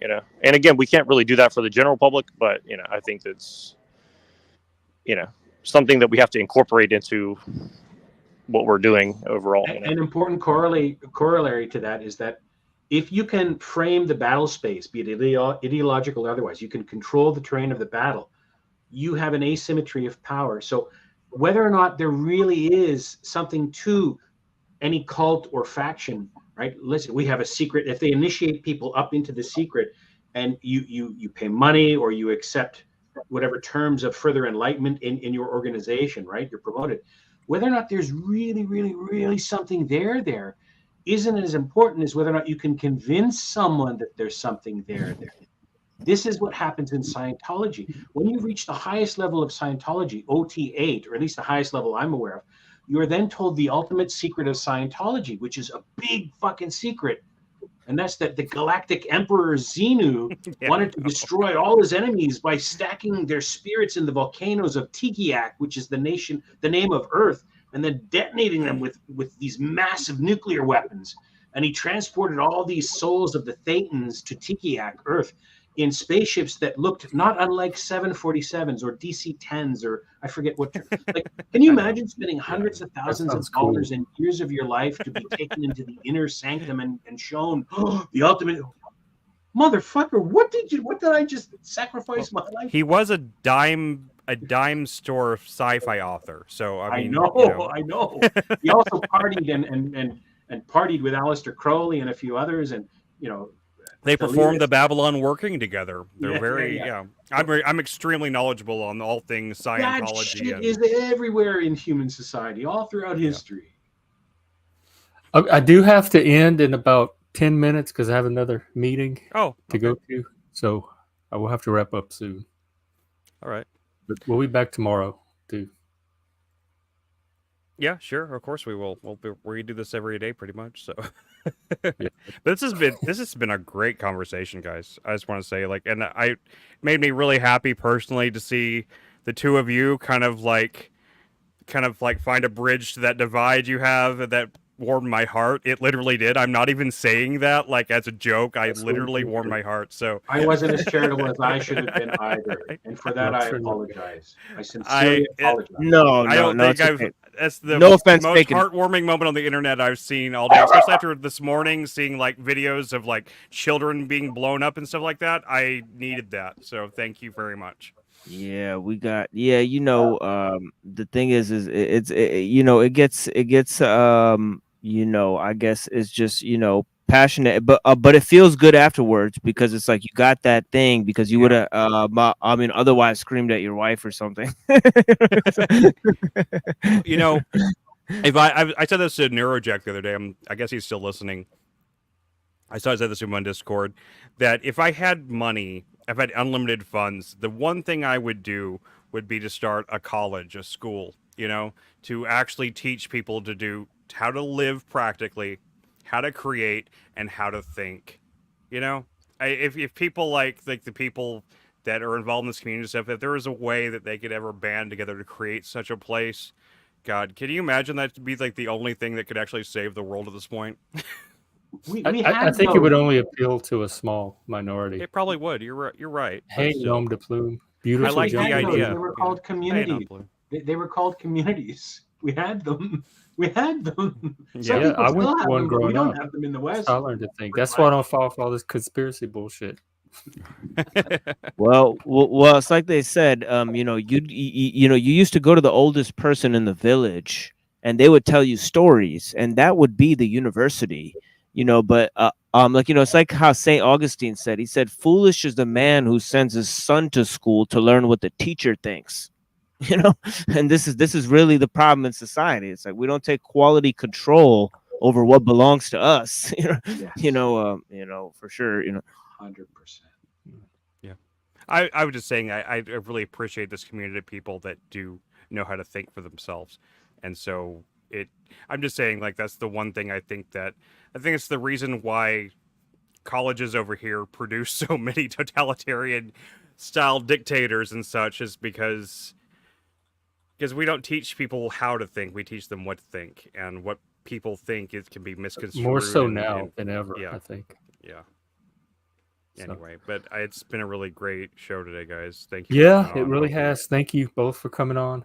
I appreciate the discussion as always. Stop by anytime. Yeah, special thanks to the baby for being here. You know. Yeah, she's learning too. We'll have a good Juniper thinker in the future. She loves seeing the faces on screen. Hopefully anytime you guys wave at her, she gets gerontology. really excited. She loves that. So. Oh, we got another baby. Oh, look hey, at that. Pup, what's his name? You're muted, John. You're muted. That's my wolf monster, Banzi, Banzi. Wow, that's a beautiful name. Rescue dog from Port Lavaca, Texas. Oh. You're the first person I've ever known that actually says Zed unironically. So. That looks like a stuffed animal. That looks. I'm not. That really looks. I know I've seen people on YouTube videos say Zed instead of place of Z, but you're the first person I've met that actually does. He's so calm. That's the calmest dog I've ever seen. Yeah, that's a cute dog. Yeah, for real. Chilled out. Thank you, gentlemen. It looks like he's like watching us out the corner of his eyes, though. He's like he doesn't want to look directly at us. All right. Well, I guess I'm going to sign off, guys. Thank you so much for this great conversation. I really appreciate it. And God bless everybody. I have it set for 3 o'clock your time tomorrow, our usual time. So I'll be there. I'll see you then. All right. Bye. Take care. Thanks, machine. Bless.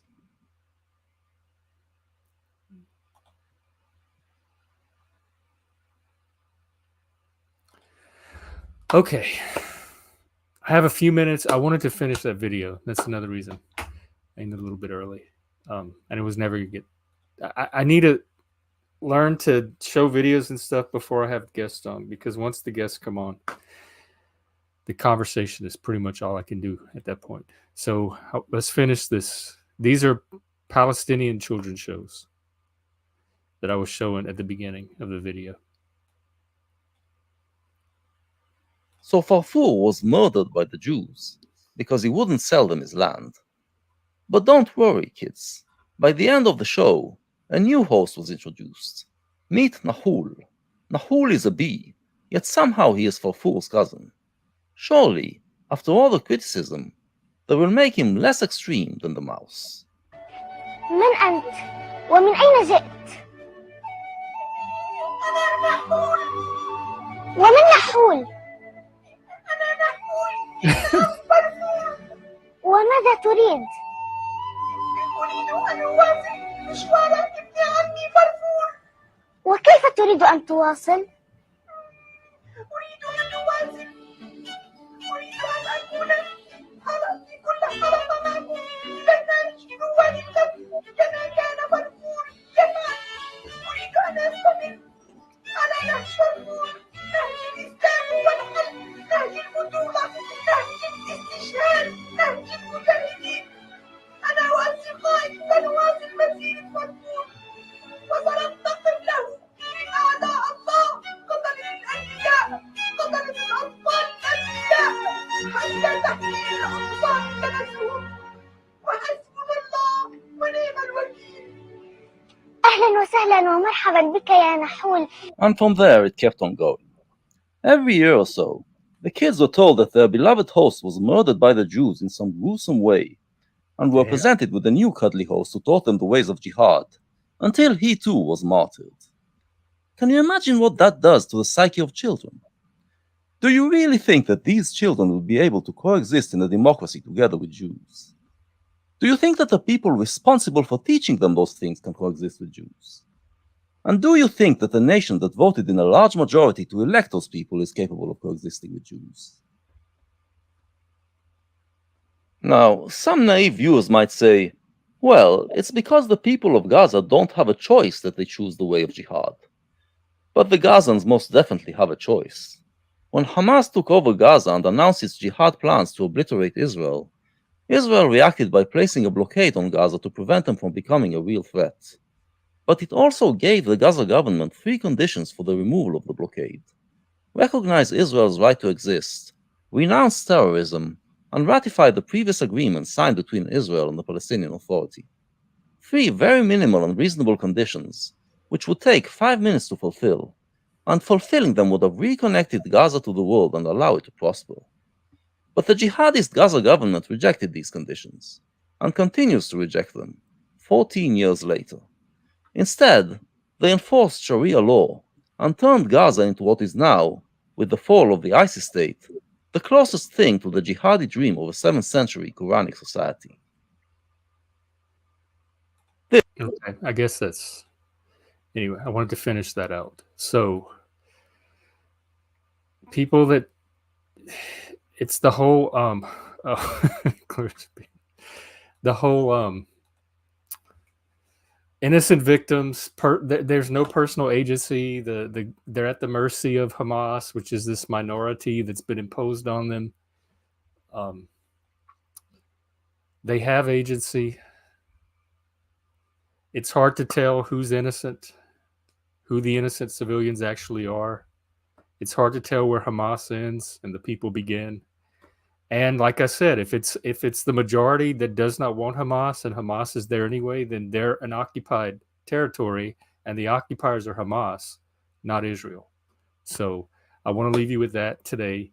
And I think tomorrow we're going to try to reset. I'm getting burnout on the conspiracy talk. It's becoming the conspiracy channel. I'm an epistemologist. I have a background in philosophy. I minored in it in college, and epistemology was one of my areas of interest. So I'm very concerned about how knowledge is made and how we determine what constitutes truth. And so people might think I'm pedantic, but I'm very particular about how we know what we know. And it's very hard for me to follow some of this conspiracy talk. I'm not saying it's not possible, but I'm saying just throwing it out there as a hypothetical is not evidence that it is actually happening, and it's not a reason I should adopt your hypothesis without more rigorous epistemology. around it.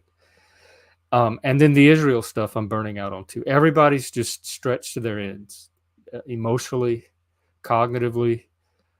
I have really nothing more to say about it. I'm just going to keep repeating the same things over and over.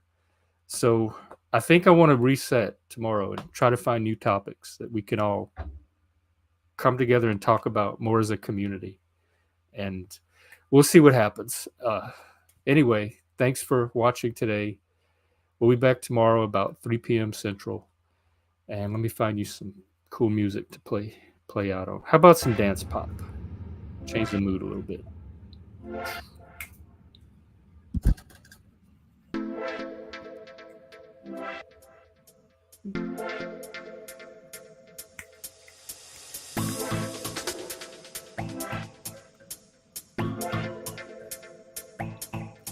Okay, I will see y'all tomorrow.